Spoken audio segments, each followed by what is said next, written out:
Čau, labrītiņ šajā piekdienā. Tiem, kas man nezina, mani sauc Agnese, dzīvoju Anglijā jau 15 gadi, un šodien esmu ienākusi pie jums tiešraidē, pie jums laiviņā, un šodien runāsim mēs par balansu testu. Man ir šeit 2 balansu testi, jā, un šodien uz sarunu esmu aicinājusi savu kolēģi, kurš ir ķīmiķis, inženieris pēc profesijas, un šis te cilvēks ir lieliskais Kārlis Petersons. Tā kā pagaidīsim, kamēr Kārlis pievienosies,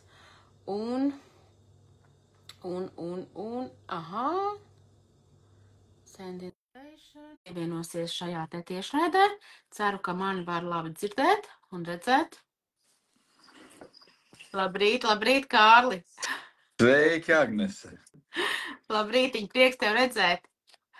Man arī. Paldies, ka uzaicināji uz sarunu. Es vienmēr esmu gatavs un priecīgs dalīties ar savu sapratni un savām zināšanām. Paldies tev liels! Es jau bišķiņ ievadiņā pateicu, ka man ir 2 balansu testi, un šodien esmu tevi uzaicinājusi uz šo te lielisko sarunu, kur tu vairāk padalīsies ar savu informāciju, kas tev ir, un savu skatījumu, ko tad mēs vispār varam iegūt šajā te balansu testā, uztaisot viņu, bet pirms mēs sākam, Kārli, lūdzu iepazīstini ar sevīm. Tas tāds grūtākais jautājums parasti ir, jo ko tad, lai par sevīm stāsta, jo var gadīties, ka sāk stāstīt un iznāk pa ilgu un garu. Bet, pavisam īsi varbūt varētu teikt tā, ka es esmu tāds avantūristisks pensionārs, kurš dzīvo tālu Latvijas laukos, nekurienes vidū, un bauda dzīvi. Un taisnība arī tajā, ko tu teici, ka es esmu inženieris ķīmiķis, patiesību sakot, visu savu darba dzīvi un savu, teiksim, tādu korporatīvās aktivitātes laiku esmu bijis saistīts ar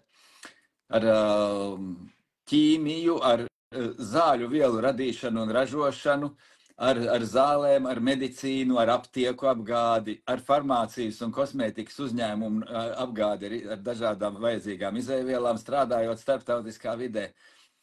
Tā kā darbs visu laiku ir bijis saistīts kaut kādā mērā ar, mūsdienās saka, ar veselības biznesu, bet patiesībā ar slimību biznesu. Jo tur, kur mums ir zāles, tur vairs veselība nav. Tur jau ir slimība. Tur lielai daļai cilvēku dzīve jau ir pārvērtusies no brīnišķīga piedzīvojuma par slimību vēsturi. Un tur tad arī vieta ir zālēm un medicīnai. Bet no tā ir iespējams izvairīties. Un ne tikai izvairīties, bet arī pat izkāpt no šī stāvokļa tad, kad tu jau esi tur nokļuvis. Jā, tas ir nedaudz grūtāk, bet ir iespējams. Un to es pēc savas personīgās pieredzes varu teikt, ka tas ir iespējams, jo šobrīd savā 70 gadu vecumā es varu teikt pilnīgi noteikti, ka 60 gadu vecumā, kad biju jau uz pensijas sliekšņa, varētu teikt, kaut gan kā politiski represētais un Sibīrijā dzimušais, man jau pensija jau bija jau agrāk, bet es sapratu, ka ar to sapratni par veselību, ja precīzāk slimību, aprūpi un rīkošanos ar tām, es sevi vairs nevaru pasargāt.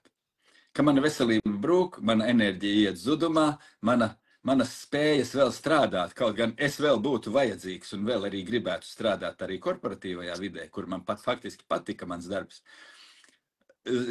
iet mazumā un man draud palikšana uz niecīgas pensijas. Bet tad, kad mums kaut ko, vajag, vai mēs ļoti gribam arī varbūt kādreiz, tad augstākie spēki mums mēdz pienest risinājumus. Un šis risinājums atnāca arī man ar Skandināvijas uz analīzēm balstīto veselības koncepciju, kas man, teiksim tā, atvēra acis, lika vairākas reizes atsisties žoklim pret zemi, ko es pilnīgi negaidīju un kas bija visai pārsteidzoši, jo es domāju, ka es jau zinu visu. Kā diezgan liela daļa cilvēku domā, ka viņi zina visu, un tās problēmas, kas viņiem ir, tās jau tā visiem ir. tas, kad 60 gadu vecumā tu esi pa daļai vecums slims un ne tev nav enerģijas un spēka, nu tas taču ir normāli. Tā jau ir visiem, tā jau ir lielākai daļai. Jā. Un viena daļa vīriešu vispār līdz 60 gadiem nenodzīvo. Nerunājot pa 70, kur es atrodos šobrīd, un nerunājot pa ilgāk. Īpaši izredzētie, kas tiek tam cauri. Un es tajā brīdī, kā jau teicu, jutos uz tāda arī izdegšanas sliekšņa, jo man tāds kā mazliet izmisums nāca virsū, jo palikt uz pensiju tajā brīdī, kad tu ļoti labi nopelni, kad tev ir ļoti nodrošināti dzīves apstākļi uz niecīgu pensiju, tas arī ir izmisums, darbu negribās pabeigt, bet tu galā vairs netiec. Un tad mana meita Liene, kura meklēdama iespējas, kā mājās dzīvojoša māmiņa ar 2 bērniem, meklēdama iespējas kaut ko darīt no mājām un strādāt, pie tam dzīvodam svešā zemē Nīderlandē, bija atradusi skandināvu kompāniju Zinzino, kas tajā laikā nodarbojas ar kafiju. Un sākumā viņa man teica, ka viņa bija izmēģinājusies visādas variantus, dažādas franšīzes un kaut ko no mājas darīt, kas viss bija lieka naudas tērēšana, varētu teikt tā, un rezultātu nekādu. Un tad viņa teica, ir kafija, mājas kafejnīcas, cilvēki, protams, kafiju dzer visi, gandrīz vai katrs cilvēks pasaulē izdzer tasīti kafijas dienā. Tas noteikti ir labs bizness, tu noteikti to dari. Un tad viņi man pēc kāda laika saka, bet zini, šai kompānijai ir parādījusies veselības programma, kur parādās kaut kādas ļoti interesantas analīzes, kaut kādas ļoti interesantas lietas. Tev vajadzētu atnākt un paklausīties. Tu māki uzdot gudrus jautājumus un saprast, vai tas ir to vērts vai nav. Un tā es savā aizņemtajā un noguruma pilnajā dzīvē tomēr atradu iespēju aiziet paklausīties. Un pirmais, kas man pārsteidza, bija tas, ka šeit netiek runāts par to, ko vienmēr, kur ir veselības biznesa, kur ir uztura bagātinātāji, kur ir pēc principa, jā, šitais darbojās tā un tā, tas ietekmē to un to, ar to mēs varam izārstēt to un to. Un, ja tu lietosi šo tik daudz, tad tev būs tāds un tāds efekts, tad tev, var sakot, tas uz tavām sajūtām balstīts un uz minējumiem balstīta pieeja. Un uz minējumiem balstīta pieeja tieši it kā slimību ārstēšanai. Bet šī kompānija no pilnīgi cita viedokļa, no cita virziena bija nevis izgudrojusi, bet faktiski kompānijas veidotāji bija atraduši ļoti interesantu pieeju, pie kā ir zinātnieki strādājuši, gan Skandināvijas zinātnieki, gan Itālijas zinātnieki, tur Milānas universitāte iesaistīti arī ar pētījumiem, un arī citi zinātnieki, kas ir darbojušies visu savu mūžu lielākoties pie problēmām, kas izraisa saslimšanas, pie cēloņiem, kas izraisa kroniskās slimības, kuras faktiski neizraisa ne vīrusi, ne baktērijas, bet kas pēkšņi cilvēkam nav neskuriems uzrodās. Pēkšņi tev ir audzējs, pēkšņi tev ir infarkts vai insults, pēkšņi tev sāk sāpēt locītavas un mugura, un tad taisa magnētiskās rezonanses un visu ko, un mēģina konstatēt, kurā vietā tieši kas tur ir bojājies. Bet kāpēc? Nav īsti saprotams, jo cēloņa it kā tam nav. Un tad es gan zināju, ka ir tādas lietas, kas mūsu organismam ir pamatā vajadzīgas, bet tad man teica, jā, ir tā kā tu rādīji testu, tagad kastīte nedaudz izmainījusies, es redzēju, ka tev ir vecā formāta, bet tas nekas, jā. Tie tāpat tās ir izmantojami internetu veikalā nopērkam, ka ir iespēja veikt jauna veida analīzi. Nevis analīzi mūsu asins plūsmā, kā parasti veids analīzes, kur tā ir pilnu asins ainu, ja, kur noskaidro, kas tad mūsu asins plūsmā tur ir izplūdis un kas tur vēl ir un kas ko rāda, ja. Bet paņemt no asins pilieniņa, kuru mēs paņemam no pirksta, aizsūtīt šo pilieniņu uz laboratoriju, bet paņemt no tā pilieniņa sauso atlikumu, asins apvalka sauso atlikumu un to izanalizēt ar gāzes chromatogrāfijas metodi. Wow, interesanti. Gāzes kromogrāfija manā saprašanā ir precīzākā metode, ar ko noteikt kādas vielas uzbūvi vai struktūru. Tas ir tā, paskatīties uz manas šūnas apvalku, tā kā es paskatos uz savām rokām un redzu, man ir 10 pirksti. Un es zinu, cik viņiem gariem jābūt. Ja, ka šitam ir jābūt šitik garam, nevis šitik garam, ja? Un šim šitik nevis tik, vai ne? Un attiecīgi tās proporcijas mums ir pilnīgi skaidras. Tāpat mums ir pilnīgi skaidras proporcijas, kādās jābūt galvenajiem komponentiem mūsu asins šūnas apvalkā, kas ir ļoti, ļoti svarīgs orgāns mūsu ķermenī. Faktiski vecākais orgāns mūsu organismā ir šūnu apvalki. Un to var izmērīt un izmantot metodi, kas ir, es biju dzirdējis, faktiski īsti pat nebiju dzirdējis. Es vēlāk par to izlasīju, ka šī sausā asins parauga metode tiek izmantota jau no pagājušo gadsimta vidus apmēram, ļoti retos gadījumos, bieži vien jaundzimušajiem, lai konstatētu kaut kādas ģenētiskas novirzes, kaut kādas dziļākā šūnu struktūras novirzes vai izmaiņas, vai chromosomu kaut kādas novirzes, kas liecina par kaut kādām iedzimtām lietām. Bet izrādās, ka šodien mēs ar šo metodi varam izmērīt, cik pilnvērtīgi mēs ar savu pārtiku esam uzņēmuši tās vielas, kuras organisms pats neveido, kuras mēs varam uzņemt tikai apēdot un kuras ir ārkārtīgi vajadzīgas mūsu organismu uzbūvēju un atjaunošanai. Jo lielākā daļa no mūsu šūnām nepārtraukti mainās. Viena daļa iet bojā, citas un jaunas atkal rodās no jauna un visu laiku nomainās. Nu, cik ātri atkarībā katra pati, ja?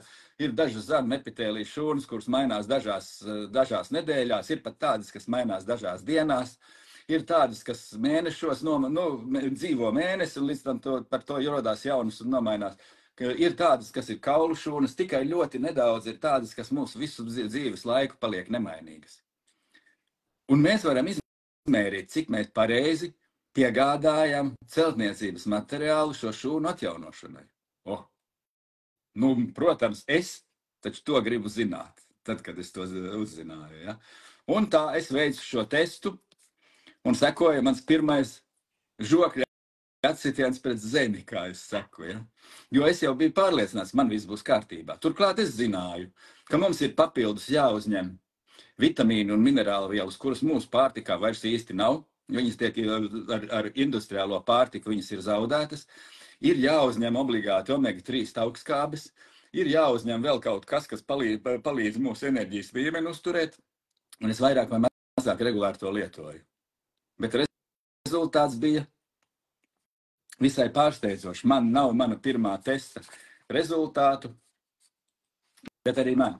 Tad, kad mēs atveram testa rezultātu, paši par sevi ir apmēram 20 līdz 30 lapušu garš izklāsts, ja mēs gribam ar visiem skaidrojumiem viņu izpētīt un izlasīt. Tad, bet atverot laboratorijas mājaslapā mūsu testa rezultātus, tas ir laboratorijas mājaslapā tāpat kā jebkuras laboratorijas. Mēs ar savu kodu atveram savus testa rezultātus. Atverās tāds loks, kurā parādās šādi 6 laukumi. Varbūt šeit nav tik labi redzami. Es mēģināšu parādīt, lūrot ap stūri pats, ja? Kur ir viens liels saisnes stūris un 5 mazāki kvadrātiņi. Un kaut kādas savādas krāsas. Dažas zaļas, dažas dzeltenas, dažas sarkanas. Ko tas viss nozīmē? Var iedziļināties dziļāk un papētīt visu, var pajautāt kādam konsultantam, bet var arī pēc krāsas principa. Ja mums ir visi šie laukumi zaļā krāsā, ar mums viss ir kārtībā. Mēs uzņemam pilnvērtīgu, sabalansētu uzturu, kurā ir viss mūsu organismam nepieciešamais. Vismaz esam uzņēmuši to pēdējo 4 mēnešu laikā, kad ir veidojušās šobrīd mūsu asinsritē cirkulējošās asins šūnas. Ja parādās dzeltena krāsa, uzmanies, kaut kas tur nav labi, kaut kas pietrūkst tavā uzturā. Kam ir vēlēšanās, tur var iedziļināties tālāk un skatīties šādu te tabulu, kurā ir viss izmērītais, precīzi redzams procentos, cik tam jābūt, jeb cik garam jābūt katram pirkstam un cik garš viņš ir īstenībā, cik mums no pirkstiem vēl ir palikuši un kā tas darbojās. To mēs varam arī saprast. Ja mēs konstatējam, ka mūsu rokai ir palikuši no 5 pirkstiem 2 un pārējie kaut kādi stumbenīši, mēs pilnīgi skaidri saprotam, ka mēs ar to roku nevarēsim izdarīt to pašu, ko mēs varam izdarīt ar veselu roku, kurai ir visi 5 pirksti pareizā garumā. Tāpat ar mūsu šūnu. Nu, lūk, tad mēs konstatējam, kad ir dzeltens, tas nozīmē, ka jāsāk un ja parādās sarkana krāsa, tas nozīmē, ka situācija jau ir kritiska. Ka kaut kas jau pietrūks tik daudz, ka tas jau nopietni ietekmē mūsu organisma darbību un arī mūsu veselību. Sāk parādīties kādas slimības, kaut gan sākotnēji. Tas izraisa tā saucamo hronisko iekaisumu, ko zinātnieki sauc par kluso slepkavu. Tad, ja mums šis hroniskais iekaisums aug, šī sarkanā krāsa kļūst arvien krāšņāka un arvien vairāk mūsu šūnu struktūrā. Mēs īstenībā sākumā neko nejūtam. Dienām, mēnešiem, nedēļām, reizēm pat gadiem neko nejūtam. Un tad vienā brīdī kaut kas notiek pēkšņi. Bet šis pēkšņi faktiski ir veidojies gadu gadiem. Nu, es aizgāju ļoti plašā un garā klāstā. Varbūt drusku nost no tā, ko tu gribēji jautāt. Varbūt tu vari uzdot jautājumus, un es mēģināšu uz tiem atbildēt un paskaidrot. Katrā ziņā, paldies, Kārli, ļoti, ļoti vērtīgi. Man pat pašai bija tā, kad es iedziļinājos vairāk. un labs izskaidrojums, jo, piemēram, tad, kad mēs visi ģimenē taisījām arī šo te balansu testu, kas bija 2022. gada 20. novembrī, kad pirms tam es arī atnācu kompānijā kā partneris un atnācu ar lielo paku, lielo starter paku, kur mums bija ļoti daudz tie testi iekšā. Tad es biju pārliecināta arī, ka mums būs zaļš, jo diezgan daudz mēs veselīgi ēdam un vienīgais no visiem, kam bija vislabākais tests, tas bija man. Bet arī tas bija 16-1, kas arī nav balansā, jā. Tālu nav balansā. Jā. Sliktāk nekā man bija pirmais tests. Jā. Un tad nākamais vissliktākais bija nevis manam bērnam, kuram ir autistiskā spektra traucējumi, kas man arī pārsteidz, bet manam vecākajam dēlam, kuram bija 60-1. Jā. Varbūt viņš ir sportists. Jā, viņš ir sportists. No 4 gadiņiem viņš ir sportists. Un man tas vispār likās, es vispār tādu rezultātu negaidīju, tas man bija šokējoši, ka tik slikti pat var būt. Bet viņš tāpatās ēd veselīgi, nav jau, protams, tā, ka katru dienu tikai dārzeņu un tā, bet pat ēdot tos dārzeņus, es varu saprast to, ka, nav pilnvērtīgs tas uzturs tāds, kā viņam ir jābūt, vai ne, Kārli, jo mūsdienās tas nav kā mēs iestādam kartubeli savā dārzā, kurā zemīte ir varbūt organika un tur nekas nav nekāda pesticīda izmantoti, bet veikalā nopērkot mēs nekad nezinām, kādā veidā viņi ir apstrādāti pareizi. Tieši tā. Veikalā nopirktos dārzeņus un daudzus no produktiem. Lai mēs uzņemtu to, ko agrāk mēs varējām uzņemt ar 1 porciju vai ar 3, 4, 5 porcijām dienā cilvēkam apēdot. Mūsdienā vajadzētu apēst vairākus spaiņus.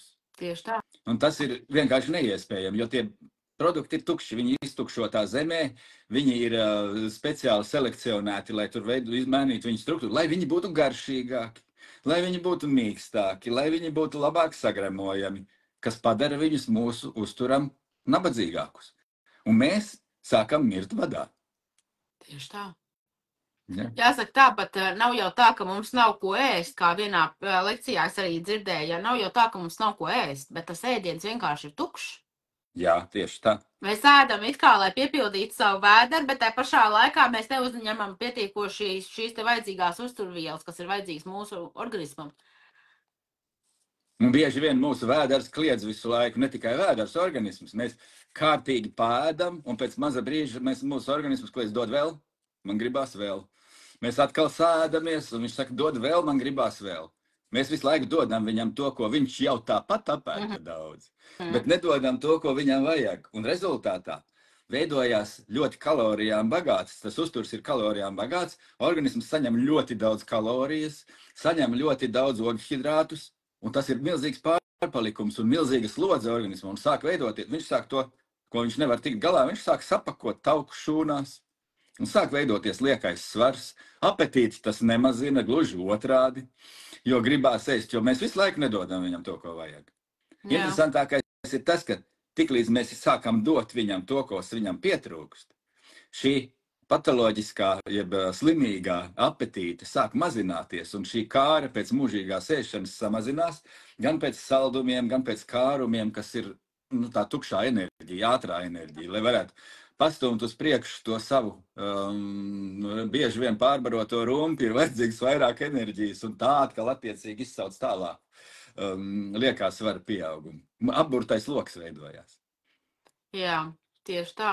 Man ir viens jautājums sakarā ar to, kā tu domā, Kārli, no cik gadu vecumu jau var taisīt šo te balansu testu? Vai mazam bērniņam, kas ir varbūt 8 mēnešu vecs, vai varbūt vēl pat jaunāks, kā tu domā, no cik gadu vecumu tad varētu taisīt šo te balansu testu? Pilnīgi noteikti jebkurā vecumā. Aha.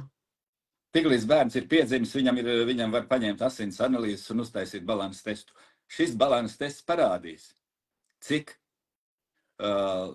pareizas šūnu proporcijas un cik pareizi uzturi ir uzņēmusi māmiņa bērnu iznēsāšanas laikā. Nevajag taisīt balansu testu māmiņām nēsājot bērnu tieši grūtniecības laikā, jo tad notiek organismā tādi procesi, kad nevar saprast, ko viņš rāda tas tests, jo tad tās taukskābes kaut kā savādi veidojās. Tāpat tās nevajag taisīt testus tad, kad tiek lietotas kaut kādas antibiotikas, jeb kaut kādi stipri medicīniski preparāti. Tie bojā šo ainu, jo šajā chromatogrammā iejaucās citas vielas, kuras samazina šos pīķus un izmaina viņa attiecību, kas norāda uz taukskābēm, ko mēs gribam uzzināt. Bet taisīt var jebkurā vecumā.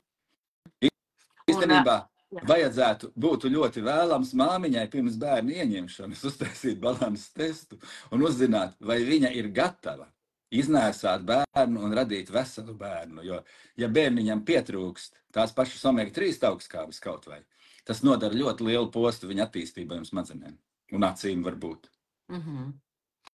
Un cik ilgā laikā atnāk rezultāti no tā brīža, kad mēs aizsūtam? Cik ātrā laikā mēs varam redzēt šos te rezultātus laboratorijas mājaslapā?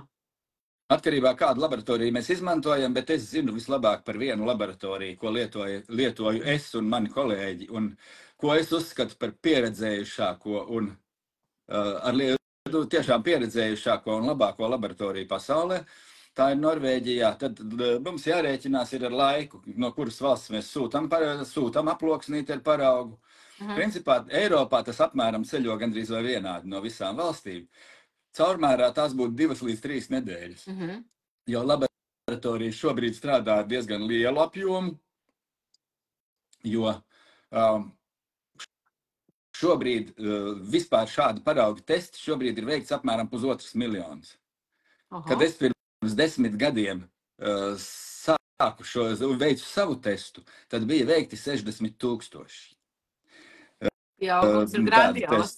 Jā, tad tas pieaugums un attīstība ir grandioza, jo pasaulē ļoti, ļoti pieaug cilvēku izpratne, kur ir mūsu dzīves kvalitātes un mūsu veselības problēmu cēloņi, ka tie ir tieši tajā mūsu organismu uzbūvē, mūsu organismu struktūrā, kas ir veidojusies mūsu pārtikas dēļ.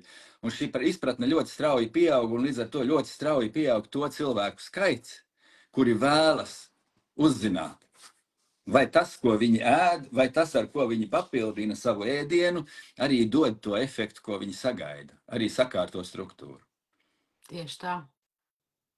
Pilnīgi piekrīt, Kārli, uz visiem 100%, jo nevelti mēs dažkārt domājam, jā, mēs ēdam veselīgi, bet tajā pašā laikā ir varbūt nogurums, ir varbūt vēl kādas ekzēmas un vispārējais, un beigās sanāk tā, uztājas tests, un tas rādītājs ir sarkans, kad organisms nav balansā, un nav tas gaidītais rezultāts, ko bija domājuši vai ne cilvēki, kad ēdām veselīgi, bet patiesībā nemaz nav veselība.